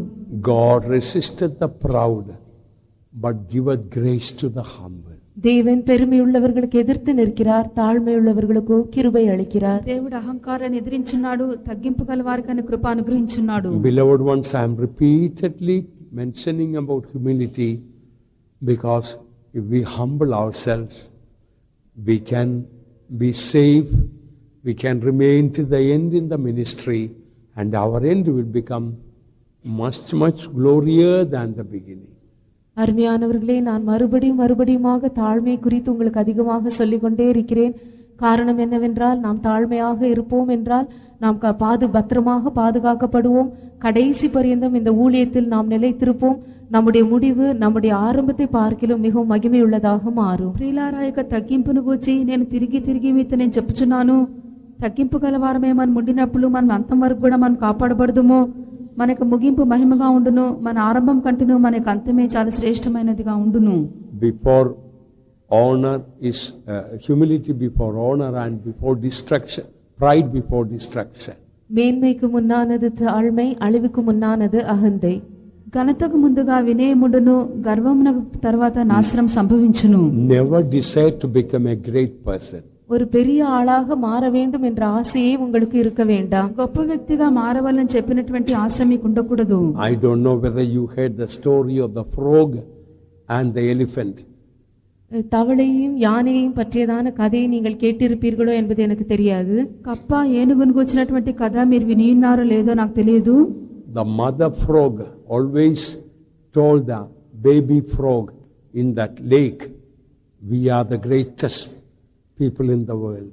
அந்த ஏரியில் அந்த தாய் தவளை தன்னுடைய குட்டியை பார்த்து, நாம் தான் இந்த உலகத்திலே மிக பெரியவர்கள் என்று எப்போதுமே சொல்லும். ఆ యొక్క కొలంలో ఉండినప్పుడు ఆ యొక్క తల్లి కప్ప తన యొక్క పిల్ల కప్పతో మనమే ఇక లోకంలో పెద్దవారమై ఉన్నాము, గొప్పవారమని చెప్పును. The little frog believed it. அந்த குட்டி தவளையும் அதை நம்பினது. చిన్న కప్ప దాన్ని నమ్మెను. One day when this little frog came out of the pond or the lake, it had a shock. ஒரு நாள் இந்த சிறிய தவளை அந்த குளத்திலிருந்து வெளியே வந்தபோது அது மிகவும் அதிர்ச்சியற்றது. ఒక దినమున ఇక చిన్న కప్ప కొలంలో నుండి బయటకు వచ్చినప్పుడు చాలా అదిరిపడెను. It saw an elephant walking that way. அந்த வழியாக ஒரு யானை நடந்து வருவதை இந்த தவளை கண்டது. ఆ యొక్క త్రోవలో ఒక ఏనుగు వెళ్ళుట ఇక కప్ప చూచెను. The little frog got really frightened. அந்த சிறிய தவளை மிகவும் பயந்து போனது. చిన్న కప్పకు చాలా భయం కలిగెను. And went to the mother frog and told, I saw something much bigger than ourselves, much bigger than ourselves. அது தன்னுடைய தாயினிடத்தில் போய், நம்மை பார்க்கிறோம் எத்தனையோ மடங்கு பெரியதாக இருக்கிற ஒன்றை பார்த்தேன் என்று சொன்னது. అది తల్లి కప్ప యొద్దకు వెళ్లి, మనకంటే కూడా ఎన్నో రెట్లు చాలా పెద్దదిగా ఉన్నటువంటి ఒక రూపం నేను చూచి ఉన్నానని చెప్పెను. And the mother frog told, no, cannot be bigger than me. அப்பொழுது அந்த தாய் தவளை, இல்லை என்னை பார்க்கிலும் பெரியதாக ஒன்றுமே இருக்க முடியாது என்று கூறியது. అప్పుడు ఆ యొక్క తల్లి కప్ప, లేదు నాకంటే కూడా ఏది కూడా పెద్దదిగా ఉండదని చెప్పెను. No mummy, your stomach so small, that stomach of that beast is something so big. அப்பொழுது அந்த குட்டி அந்த தாயை பார்த்து, இல்லை அம்மா, உங்களுடைய வயிறு இவ்வளவு சிறியதா இருக்கிறது, நான் பார்த்துதான் அந்த மிருகத்தின் வயிறு எவ்வளவு பெரியதா இருக்கிறது என்று கூறியது. అప్పుడు ఇక కప్ప, లేదు అమ్మా, నీకు కడుపు చాలా చిన్నగా ఉన్నది, నేను చూసినటువంటి యొక్క రూపం యొక్క కడుపు చాలా పెద్దదిగా ఉన్నదని చెప్పాను. Then the mother frog enlarged its stomach and showed, was it bigger than this? அப்பொழுது அந்த தாய் தவளை தன்னுடைய வயிறை பெரியதாக காட்டி, அந்த மிருகத்தின் வயிறு இதை பார்க்கிலுமா பெரியதாக இருந்தது என்று கேட்டது. అప్పుడు ఆ తెల్ల కప్ప తన యొక్క కడుపును పెద్దదిగా చేసుకుని, దీనికంటే నా యొక్క రూపం యొక్క కడుపు పెద్దదిగా ఉన్నదని చెప్పి అడిగిను. Yes, much larger than this. ஆமாம், இதை பார்க்கிலும் எவ்வளவோ பெரியதா இருந்தது. అవును, దీనికంటే చాలా రెట్లు పెద్దదిగా ఉన్నది. Then the mother frog enlarged little more with all this, all its efforts, and enlarged it. So was it bigger than this? அப்பொழுது அந்த தாய் தவளை இன்னும் தன்னுடைய எல்லா அதிகமாக பிரயாசப்பட்டு தன்னுடைய வயிறை இன்னும் சற்று பெரியதாக்கி கொண்டு அதை அந்த குட்டியின் இடத்தில் காண்பித்து இதை பார்க்கிலும் பெரியதா இருந்ததா என்று கேட்டது. అప్పుడు తల్లి కప్ప ఇంకను కూడా చాలా ప్రయాసపడి తన కడుపును చాలా పెద్దదిగా చేసుకుని దీనికంటే నా యొక్క రూపం యొక్క కడుపు పెద్దదిగా ఉన్నదని చెప్పి అడిగింది. Yes, much bigger than this. ஆம், இதை பார்க்கிலும் இன்னும் எவ்வளவோ பெரியதா అవును, இருந்தது. దీనికంటే కూడా చాలా పెద్దదిగా ఉన్నది. Finally, the mother frog, with all its strength, enlarged that stomach. Guess what happened? It got burst. கடைசியாக இந்த தாய் தவளை தன்னுடைய எல்லா பிரயாசத்தையும் சேர்த்து அது தன்னுடைய வயிறை அதிகமாக பெரியதாக பிரயாசப்பட்டது. கடைசியில் நடந்தது என்ன என்பது உங்களுக்கு தெரியும். வயிறு வெடித்து செத்து போனது. తర్వాత ఇక తల్లి కప్ప చాలా ప్రయాసపడి తన కడుపును అధికంగా చాలా పెద్దదిగా చేయవాలని చెప్పి చూచెను. చివరగా ఏమి జరిగినదో మీకే తెలియను. అది పొట్ట పగిలి చనిపోయిను. Although it's only a simple story, learn the lesson. It's good to be little. அது ஒரு சாதாரண கதை என்றாலும் கூட நாம் அந்த பாடத்தை கற்றுக்கொள்ள வேண்டும். நாம் எப்பொழுதும் சிறியவர்களாகவே இருக்க கற்றுக்கொள்ள ఇది வேண்டும். ఒక సాధారణమైన కథ ఉండవచ్చును అనను దీనిలో ఉన్న పాఠం మనం నేర్చుకొనవలెను. ఎల్లప్పుడు కూడా మనము చిన్నవారముగా అల్పులముగానే ఉండుటకు మనం ప్రయాసపడవలెను. In Proverbs, what we read, நீதிமொழிகளில் நாம் என்ன வாசிக்கிறோம்? సామెతల్లో మనం ఏం చదువుచున్నాము? if we have to be wise, we have to be little. Where do we read that? நாம் ஞானவான்களாய் இருக்க வேண்டும் என்றால் நாம் சிறியவர்களாக இருக்க வேண்டும் என்று வாசிக்கிறோம். జ్ఞానవంతులముగా మనం ఉండవాలంటే మనం అల్పులముగా ఉండవలెను. Read 20 Proverbs. 4 things are chapter 30, verse 24. Chapter 30, verse 24. நீதிமொழிகள் 30ஆம் அதிகாரம் 24ஆம் வசனம். సామెతలు 30వ అధ్యాయం 24వ వాక్యము. பூமியில் சிறியவைகளாயிருந்தும் மகா ஞானமுள்ளவைகள் 4 உண்டு. There be 4 things which are little upon the earth, but they are exceeding wise. So there be 4 things which are little upon the earth. So if we are little, we can be exceeding wise. பூமியிலே சிறியவைகளா இருக்கிற 4 உண்டு. ஆகவே நாம் சிறியவர்களா இருப்போம் என்றால் மகா ஞானவான்களா இருப்போம். భూమి మీద చిన్నవి 4 కలవు. కావున మనం కూడా చిన్నవారముగాను లేక అల్పులముగా ఉండినట్లయితే మనకు మిక్కిలి జ్ఞానం కలుగును. If we try to be big, we will be exceeding foolish. நாம் மிக பெரியவர்களா இருக்க வேண்டும் என்று நாம் விரும்புவோம் என்றால் நாம் மகா மதியினராய் முட்டாள்களாய் காணப்படுவோம். మనము అధికంగా పెద్దవారముగాను గొప్పవారముగాను ఉండవలనని మనం కోరినట్లయితే మనం అధికంగా బుద్ధిహీనులమైపోదుము. God resisted the proud and giveth grace to the humble. தேவன் பெருமையுள்ளவர்களுக்கு எதிர்த்து நிற்கிறார், தாழ்மையுள்ளவர்களுக்கோ அவர் கிருபை அளிக்கிறார். అహంకారులను ప్రభు ఎదిరించున్నాడు, దీనులకైతే ఆయన కృప అనుగ్రహించుచున్నాడు. Giveth grace. That means it is a continuous process. It is in present continuous tense. அவர் கிருபை அளிக்கிறார் என்றார், அவர் இன்னும் அளித்து கொண்டே இருக்கிறார், தொடர்ந்து அந்த வேலை நடைபெறுகிறது என்பது அர்த்தமாகிறது. ఆయన కృపను అనుగ్రహించున్నాడని చెప్పినప్పుడు కొనసాగించి మానక కృప మన జీవితంలో వచ్చుచునే ఉన్నది. In other words, if we have a humble spirit, always he will be pouring continuously the grace of God. இன்னொரு வார்த்தையில் நாம் சொல்வோம் என்றால், நமக்கு ஒரு தாழ்மையுள்ள பணிந்த ஆவி இருக்கும் என்றால் தேவன் தொடர்ந்து தம்முடைய கிருபையை நமக்குள்ளே ஊற்றிக்கொண்டே இருப்பார். లేక మనలో తగ్గింపు గల దీనమైన ఆత్మ ఉండినప్పుడు కొనసాగించి ప్రభు తన కృపను మనలో కుమ్మరించునే ఉండును. Now again let us come back to Exodus chapter 25 verse 20. Read again. மறுபடியுமாக யாத்ராகமம் 25ஆம் அதிகாரம் 20ஆம் வசனத்தை வாசிப்போம். నిర్గమకాండం 25వ అధ్యాయం 20వ వాక్యం మనం చదివేదము. அந்த கேருபீன்கள் தங்கள் செட்டைகளை உயர விரித்து தங்கள் செட்டைகளால் கிருபாசனத்தை மூடுகிறவைகளும் ஒன்றுக்கொன்று எதிர்முகமுள்ளவைகளுமாயிருக்க கடவுது. கேருபீன்களின் முகங்கள் கிருபாசனத்தை நோக்குகிறவைகளாயிருப்பதாக.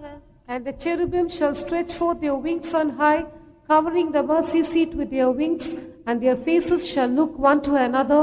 Toward the mercy seat shall the faces of the cherubims be. So the wings, cherubim shall stretch forth their wings on high. Look at those wings are raised up high. கேருபீன்கள் தங்கள் செட்டைகளை உயர விரித்திருக்கும் என்று பார்க்கிறோம். இந்த படத்திலும் கூட அந்த செட்டைகள் உயர விரிந்திருப்பதாக நாம் காண்கிறோம். ఇక్కడ కెరూబులు పైకి విప్పినటువంటి రెక్కలు గలవైనవి పటంలో కూడా చూచినప్పుడు వాటి రెక్కలు పైకి ఉన్నట్లుగానే చూచున్నాము. When a bird is raised up when a bird is standing with the raised up wings on high, that shows that bird is ready to fly now. ஒரு பறவை தன்னுடைய செட்டைகளை உயர விரித்து நிற்கும்போது அது இப்பொழுதே பறந்து செல்வதற்கு ఆయத்தமா இருக்கிறது என்பதை కాண்பிக்கிறது. ఒక పక్షి తన యొక్క రెక్కలు పైకి విప్పి ఉన్నట్లయితే ఇప్పుడు వెంటనే అది తక్షణమే ఎగురుటకు సిద్ధంగా ఉన్నదని చెప్పి మనకు అర్థమవుతున్నది. If the bird is to fly after 1 minute, it doesn't need to keep the wings raised and stand up. இன்னும் ஒரு நிமிஷம் கழிந்துதான் அந்த பறவை பறக்கும் என்றால் அதற்கு முன்பாக இவ்விதமாக தன்னுடைய செட்டைகளை உயர விரித்து அது நிற்க வேண்டிய அவசியம் இல்லை. ఒక నిమిషం తర్వాత ఇక పక్షి ఎగురునని మనం చెప్పినట్లయితే దాని యొక్క రెక్కలు అది ఇప్పుడే పైకి విప్పి ఉంచుట అవసరం లేదు. So what lesson we learn? We stand on the mercy of God, we can always be ready to fly. ஆகையால் நாம் கற்றுக்கொள்கிற பாடம் என்னவென்றால் நாம் எப்பொழுதும் தேவனுடைய இரக்கத்திலே கிருபையிலே நிலை நிற்போம் என்றால் நாம் எப்பொழுதும் పరందు செல்வதற்கு ఆయతமாகவே இருக்கலாம். కావున మనం నేర్చుకున్నటువంటి పాఠం ఏదనగా ఎల్లప్పుడూ కూడా మనం పైకి విప్పినటువంటి రెక్కలు గలవారమై ఉన్నామని చెప్పినప్పుడు ఎల్లప్పుడూ ఎగిరిపోవటకు మనం సిద్ధంగా ఉన్నామని చెప్పి అర్థము. Beloved servants of God, never doubt. By the grace of God, always we can be ready to fly. அருமையான கர்த்தருடைய ஊழியக்காரரே, நீங்கள் ஒன்றும் சந்தேகப்பட வேண்டாம். தேவனுடைய கிருபையினால் நாம் பறந்து செல்வதற்கு எப்பொழுதுமே ஆயத்தமா இருக்கலாம். ప్రియ దైవ సేవకులారా, మీరు సందేహింపకుడి. దేవుని యొక్క కృప చేత మనం ఎల్లప్పుడూ ఎగిరిపోవటకు సిద్ధంగానే ఉందుము. Never doubt, Lord, how can I always be ready for the rapture? ஒருபோதும் கர்த்தாவே, நான் எப்படி உம்முடைய வருகைக்கென்று எப்பொழுதுமே ஆயத்தமா இருக்க முடியும் என்று நீங்கள் சந்தேகிக்க கூடாது. ప్రభా, ఎల్లప్పుడూ ఎలాగున నీకు రాకడకు నేను సిద్ధంగా ఉండవాలని చెప్పి ఆ కార్యం గురించి సందేహింపవద్దు. If you are standing on the mercy of God, looking to Jesus Christ, then your wings are raised up. நீங்கள் தேவனுடைய கிருபை அவருடைய இரக்கத்தில் நிலை நின்று கர்த்தராகிய இயேசுவை நோக்கி பார்க்கிறவர்களாய் இருப்பீர்கள் என்றால் உங்களுடைய செட்டைகள் எப்பொழுதும் உயர విరిందిరుக்கும். దేవుని యొక్క కృపయందును ఆయన కనికరమందు మీ నిలిచిన వారై ఉండి ఎల్లప్పుడూ కూడా పైకి విప్పినటువంటి రెక్కలు గలవారై ఉండినప్పుడు మీరు ఎగిరిపోవటకు సర్వదా సిద్ధంగా ఉన్నారని చెప్పి అర్థము. Always we can be ready.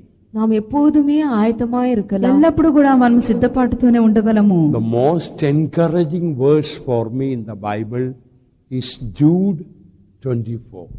என்னை வேதாகமத்தில் மிகவும் தைரியப்படுத்தி உற்சாகமூட்டுகிற ஒரு வசனம் யூதா 24ஆம் வசனம் ஆகும். నాకు చాలా ధైర్యం కలిగించి ప్రోత్సాహపరిచినటువంటి వాక్యమే యూదా వ్రాసిన పత్రిక 24వ వాక్యము.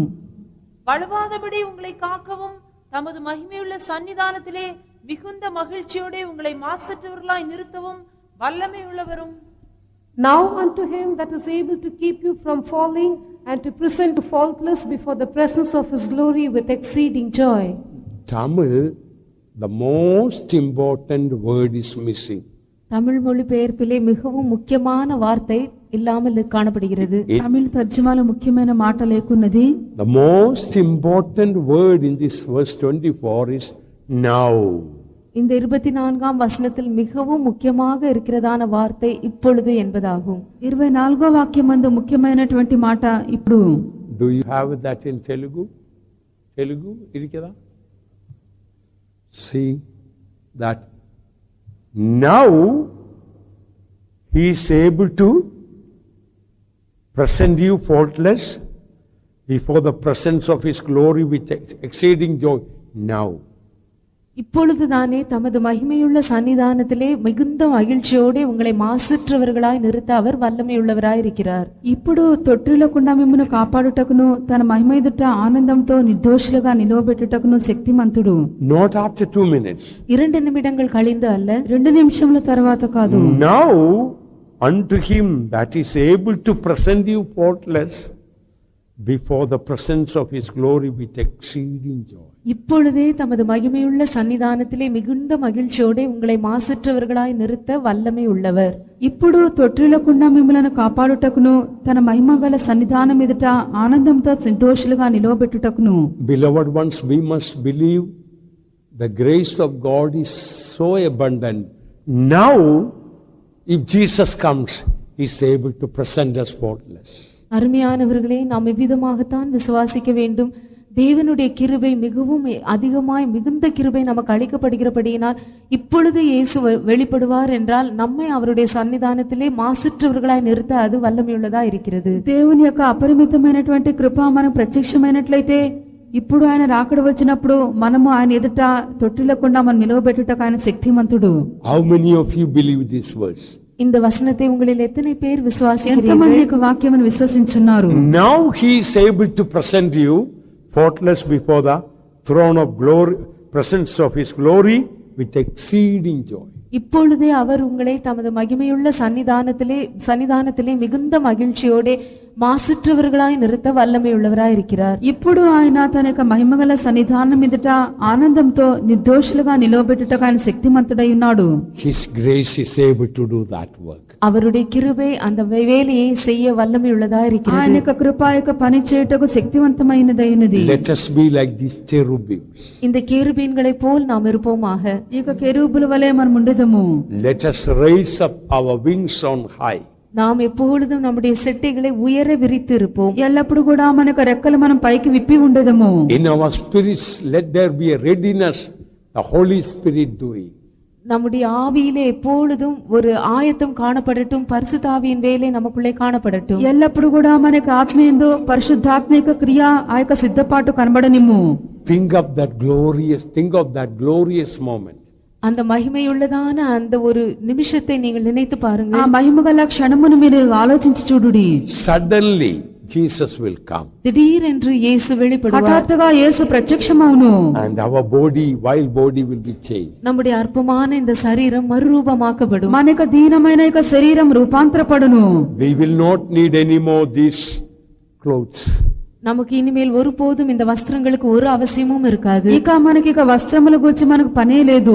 Glorious covering will cover us. நம்மை ஒரு மகிமையான ஒரு மகிமை நம்மை மூடிக்கொள்ளும். గొప్ప మహిమ మనల్ని కప్పును. And in a split second we will fly away to the mid sky. ஒரு வினாடியில் தானே நாம் அந்த மத்திய ஆகாயத்தில் எடுத்துக்கொள்ளப்படுவோம், அந்த இடத்திற்கு பறந்து செல்வோம். ఒక క్షణములోనే మనము మధ్యాకాశంలోనికి మనము ఎగిరిపోయేదము. Like these cherubims, let us look to the mercy seat, mercy of God. இந்த கேருபீன்களைப் போல எப்போதும் நாம் கிருபாசனத்தை நோக்கி இருப்போம், தேவனுடைய கிருபையே நோக்கி இருப்போம்.